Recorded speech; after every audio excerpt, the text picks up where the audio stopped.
कडकनाथ या गावरान वाणाच्या कोंबडीला दिवसेंदिवस मागणी वाढते। संकरित कोंबडी पालनाला कडकनाथ हा वाण एक सक्षम पर्याय म्हणून पुढे येतोय। उस्मानाबाद जिल्ह्यातल्या शिंदेवाडीचे नितीन शिंदे गेल्या 5 वर्षांपासून कडकनाथ कोंबडीचे संगोपन करतायत। सध्या त्यांच्याकडे 400 कडकनाथ कोंबड्या आहेत। कडकनाथची 3 महिने वयाची 100 कोंबड्यांच्या एका बॅचची त्यांनी नुकतीच विक्री केली। यामध्ये त्यांना खर्च वगळता 1.25 लाख रुपयांचा निव्वळ नफा मिळालाय। वर्षभरात अशा किमान 4 बॅचची ते विक्री करतात। यातून त्यांना 4 ते 5 लाखांचा निव्वळ नफा मिळतोय। आज आपण नितीन शिंदेंच्या कडकनाथ कोंबडी पालनाची यशोगाथा जाणून घेण्यासाठी उस्मानाबाद जिल्ह्यात जाणार आहोत।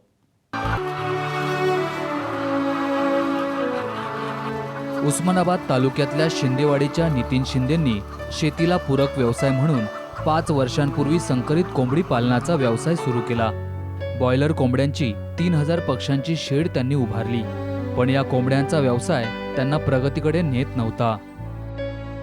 पूर्वी आम्ही पारंपरिक शेती करत होतो। शेतामध्ये ज्वारी, हायब्रिड हे पिकं घेत होतो, परंतु त्यातून काय सततचा 3-4 वर्षाचा दुष्काळ, त्यामुळं नापिकी आणि दुष्काळ असल्यामुळे शेतात उत्पन्न नव्हतं। त्यामुळे शेताला एक पूरक उद्योगधंदा म्हणून पोल्ट्री व्यवसाय चालू केला। 5 वर्षापूर्वी अग्रवन पेपरमध्ये माहिती वाचली होती की बॉयलर व्यवसाय कुक्कुटपालनामधूनही चांगला नफा मिळू शकतो। ती प्रेरणा घेऊन मी 5 वर्षापूर्वी हे शेड उभारलं आणि बॉयलर कोंबड्यांचा व्यवसाय चालू केला। दरम्यानच्या काळात शिंदे यांचा संकरित कोंबडी पालनाचा व्यवसाय बराच तोट्यात गेला। त्यांना जवळपास 4 लाख रुपयांचा तोटा झाला। मार्केटिंगमध्ये त्यांनी मोठा तोटा सहन केला। त्यानंतर व्यवसाय टिकवण्यासाठी त्यांनी गावरान कडकनाथ वाणाचं संगोपन करण्याचं ठरवलं। बॉयलर कोंबड्यामध्ये सर मार्केट स्थिर नाही। कधी मार्केट 100 पर्यंत जातं, कधी 40 पर्यंत येतं। तर बॉयलर कोंबड्याचा व्यवसाय करत असताना मला भरपूर असे धोका पत्करावा लागला की उत्पादन कॉस्ट ही 70-80 रुपये होते, परंतु विक्री किंमत सर त्याची आपण जर पाहिलं तर 70-75 रुपयाच्या पुढं विकलं तर आपल्याला 2 रुपये राहतात। परंतु काय वेळेस मी 32 रुपये ते 30 रुपये किलोनं माल विकलेला आहे सर। तर हा 1 किलो मागे 30-40 रुपयाचा तोटा जो आहे तो फार मोठा तोटा आहे आणि 5-5 पक्षामागं सर हा मोठा तोटा आहे आणि हा तोटा भरून निघत नाही सर। त्यामुळं परत मी या कडकनाथ कोंबडीकडे वळलो सर। जवळपास 3 वर्षांपूर्वी त्यांनी 100 कोंबड्यांपासून कडकनाथचा व्यवसाय सुरू केला। टप्प्याटप्प्यानं त्यांनी पक्ष्यांची संख्या 500 पर्यंत नेली। सध्या त्यांच्याकडं कडकनाथची 400 पक्ष्यांची बॅच आहे। यामध्ये त्यांनी टप्पे केलेत। कडकनाथ संगोपनाबरोबर शिंदे यांनी पशुवैद्यकीय खर्च तसंच खाद्यावरील खर्चात खूप मोठी बचत साधली आहे। विकतच्या गोष्टी टाळण्यावर त्यांचा भर असतो। फीड आपण सर इथं आपल्या शेडवरती तयार करतो। कच्चा माल म्हणून आपण रॉ मटेरियल म्हणून मका, DOC आणि 10% वापरतो। 500 किलो आपल्याला जर खाद्य तयार करायचं असेल तर 350 किलो आपण मका घेतो, 150 किलो DOC घेतो, 100 किलो DOC घेतो आणि 50 किलो 10% घेतो सर। अशा पद्धतीने आपण शेडवरतीच आपल्या 500 किलो पण फीड तयार करतो। आणि सकाळच्या वेळेस आपण जर खाद्यामध्ये हे फीड टाकलं, सुरुवातीला आपण लहान पिल्लांना प्री स्टार्टर वापरतो, नंतर एक 20 दिवसाचे पिल्ले झाल्यानंतर 20-25 दिवसाचे पिल्ले झाल्यानंतर आपण स्टार्टर वापरतो आणि स्टार्टरच्या नंतर परत आपण फिनिशर वापरतो। स्टार्टरमध्ये हे जर प्रमाण पाहिलं आपण सर तर 325 किलो आपण मका घेतो, 125 किलो आपण DOC घेतो आणि 50 किलो आपण 10% घेतो। तर अशा पद्धतीने आपण हे 500 किलो आपण फीड तयार करतो। त्याच्यानंतर फिनिशर तयार करत असताना आपण 350 किलो मका घेतो, 100 किलो DOC घेतो आणि 50 किलो 10% घेऊन आपण फिनिशर हे फीड तयार करतो। शिंदे यांनी कोंबड्यांसाठी चांगल्या दर्जाचं शेड उभारलंय। हवा खेळती राहील तसंच शेड स्वच्छ राहील याची ते दक्षता घेतात।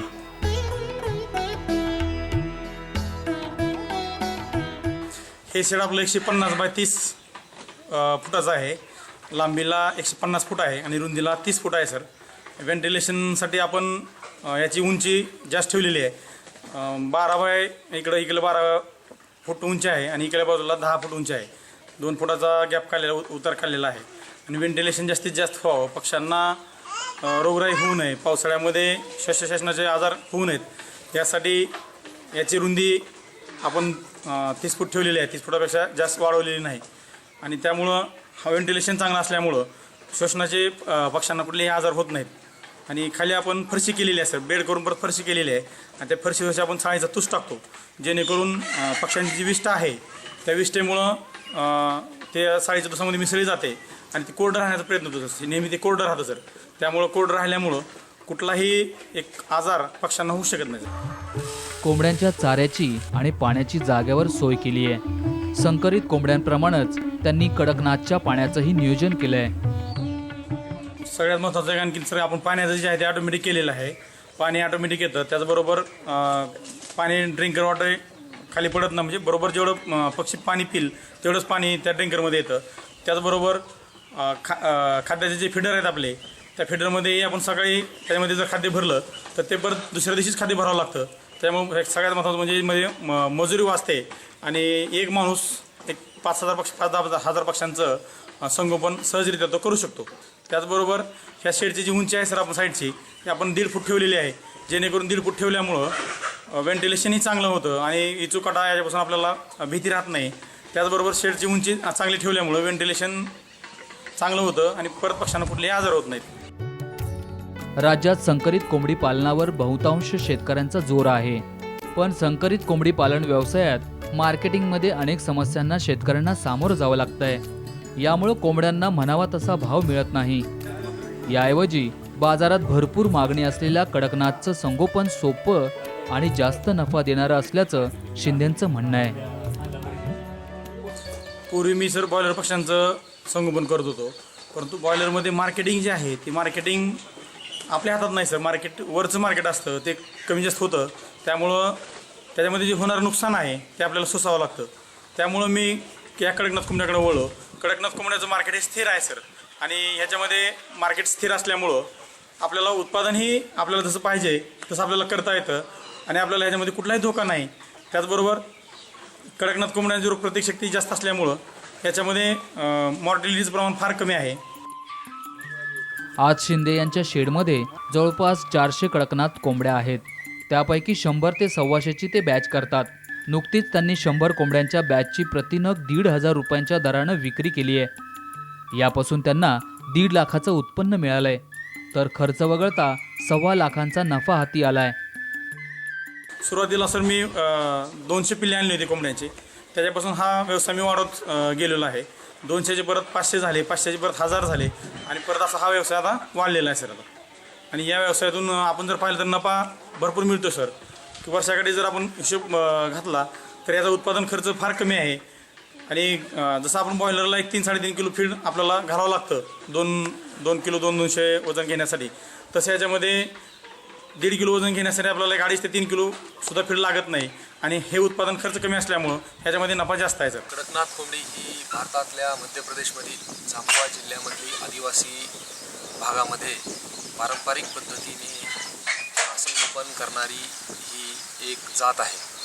या कोंबडीच्या जातीमध्ये असणारा काटकपणा, त्याच्या मांसामधले असणारे औषधी गुणधर्म या गोष्टीमुळे अलीकडच्या काळामध्ये महाराष्ट्रात नव्हे तर भारतामध्ये या कोंबडीला मोठ्या प्रमाणात मागणी आहे. नितीन शिंदे आणि त्यांच्या पत्नी प्राथमिक शिक्षक आहेत. सकाळी संध्याकाळी ते व्यवस्थापनाचं काम करतात. उरलेल्या वेळात त्यांचे वडील पोल्ट्रीतलं काम सांभाळतात. मुकणे डॉक्टर यांच्या सल्ल्यानुसार कडकनाथ कोंबडीचा धंदा स्वीकारला. त्यात पहिल्या सुरूला 1,000 कोंबडी घेतली. त्याचे अंडं आम्ही 50 रुपयाला विकता. पुन्हा परत कोंबड्या नग 2,000पर्यंत एक नग विकता. कोंबडी 2,000पर्यंत विकता. त्याच्यातून भरपूर फायदा होत आहे आम्हाला. त्याच्यामुळं आम्हाला ही धंदा एकदम व्यवस्थित वाढतोय आणि कमी खर्चात होतोय. एक गडी कमीत कमी 3,000 पक्षी सरळ आपलं झोपू शकतो. त्याच्यामुळं खर्च कमी आणि उत्पन्न जास्त होतंय. त्याच्यामुळं कडकनाथ कोंबडी हा धंदा आम्ही स्वीकारलेला आहे. सध्याच्या बाजारभावानुसार कडकनाथ कोंबड्यांच्या 400 ते 500चे बॅचमधून महिना किमान 30 ते 35,000 रुपयांचा नफा कमवता येऊ शकतो, हे शिंदेंनी दाखवून दिलंय. हा गावठी वाण असल्यानं या कोंबड्यांना लस तसंच औषधांची फारशी गरज भासत नाही, ही मोठी जमेची बाजू आहे. कडकनाथ पक्ष्यांना आपण जर पाहिलं सर, कडकनाथ पक्ष्यांना लसीकरणाची काहीच गरज नाही, परंतु आपण एक पूर्व काळजी म्हणून आपण प्रथमोपचार म्हणून एक 7 दिवसानंतर यांना लासोटा देतो. त्यानंतर 14व्या दिवशी आपण गंभीर देतो आणि नंतर परत 21व्या दिवशी किंवा महिन्यानंतर परत आणखी पाण्यातून आपण लासोटा देतो. परंतु हे सुद्धा लसीकरण द्यायची गरज नाही. याच्यामध्ये मुळातच ह्या पक्ष्यांना रोगप्रतिकारशक्ती जास्त आहे आणि रोगप्रतिकारक शक्ती जास्त असल्यामुळं याच्यामध्ये मॉर्टिलिटी कुठलीही नाही. बॉयलरला आपण जर पाहिलं तर श्वसनाचे आजार होत होते, सर्दी होत होती, परंतु कडकनाथला कुठलाही आजार नाही सर. उस्मानाबाद तालुक्यातल्या शिंदेवाडी गावातले जवळपास 40 कुटुंब आज कडकनाथचं संगोपन करतायत. कडकनाथ कोंबडी पालनामुळं शिंदेवाडीला एक नवी ओळख मिळू लागली आहे.